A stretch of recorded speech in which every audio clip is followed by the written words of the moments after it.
Okay, dreamer, please.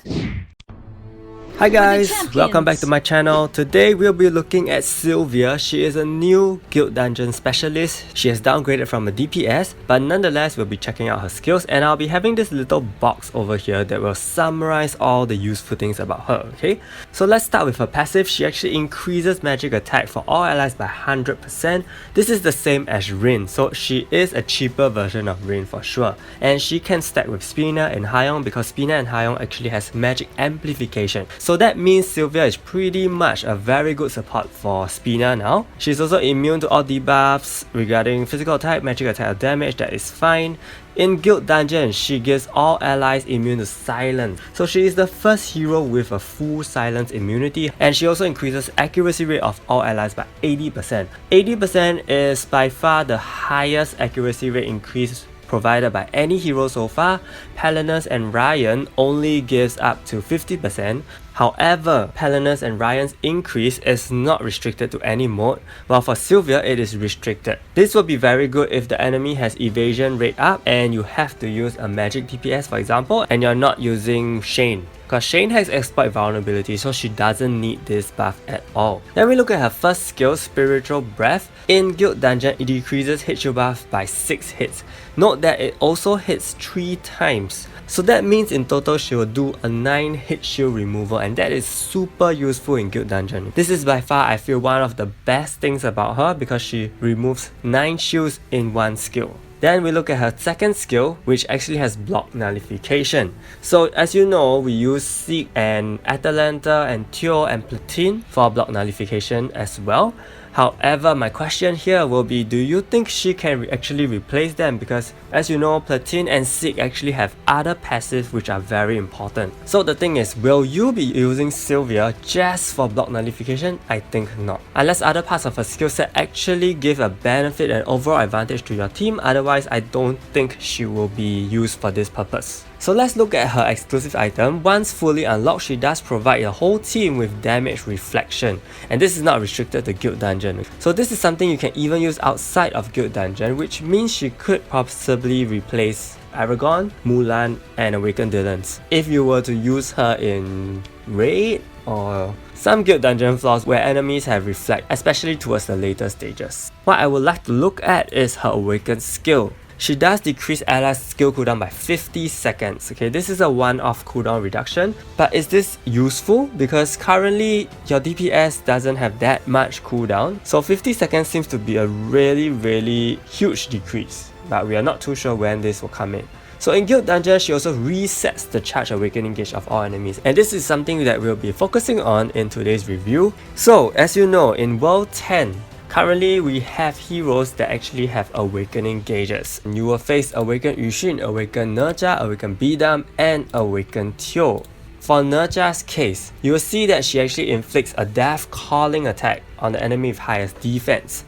However, in 10-8, she inflicts Death Calling on the enemy with highest attack. So what is Death Calling? This is something that we'll be taking a look right now. In 10-8, I will be using Sylvia as well as Shane, Rachel, Eileen, and Hayoung. Very basic team.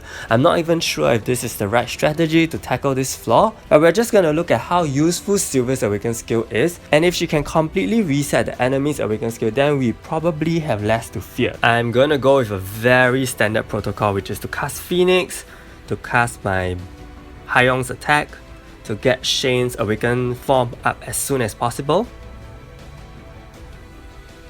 I do find that in World 10, their skill sets look very basic. Maybe they do have one line that makes all that difference, but apart from that, it's just pierce, turn decrease, you know, more damage in a way.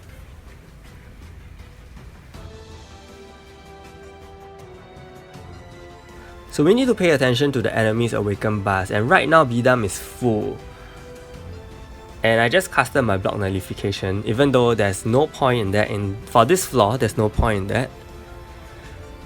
So I finally used Sylvia's awakened skill, and it completely resets both Bidam's and Nerja's awakened gauges.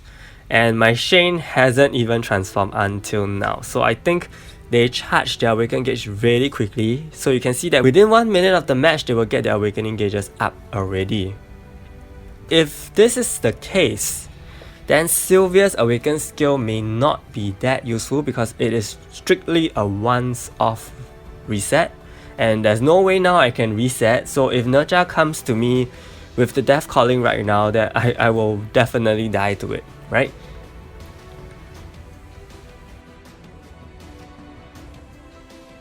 And this is as much as I can do. For World 10, the enemies have so much alleviation and very high HP. I'm not even sure how long we need to clear all these flaws because they seem incredibly crazy. And take note that for Nerja and Bidam's case, their skill sets may change on different flaws, so do not just base your team planning on this flaw. You must check every flaw before you do your team crafting. And there we go with the Death Calling. Shane died. It is not an elimination, neither is it a debuff, not the Death CC. So I think it is really a strict kill, like Isabella's Death Blow. So my verdict about Sylvia is that her Awaken skill doesn't come into much use in this case if they get their Awaken gauges up so quickly. Secondly, are you really going to use Sylvia just because of one particular part in her skill set? Or will you only use her when it is advantageous for you to use certain parts of her skill set? And I mean, what are the opportunities and odds that you can find whereby most parts of a skill set would be relevant? It's going to be really hard. So the situations whereby you will use Sylvia is really very restricted. Surely she is a very good hero if you lack certain heroes, and because she has so many good points about her, but you would really just be using that one single effect from her to cover up for another hero, which means you may actually be sabotaging your entire lineup because you may be sacrificing a slot for just one effect, whereas you can actually adjust your entire team to find a more cohesive and strategic lineup for your runs. So that's just my view. Let me know what you think of her in the comments, and if you found this video helpful, do like and subscribe to my channel, and I'll be back very soon with another guide for Jewelry. Thank you so much and see you!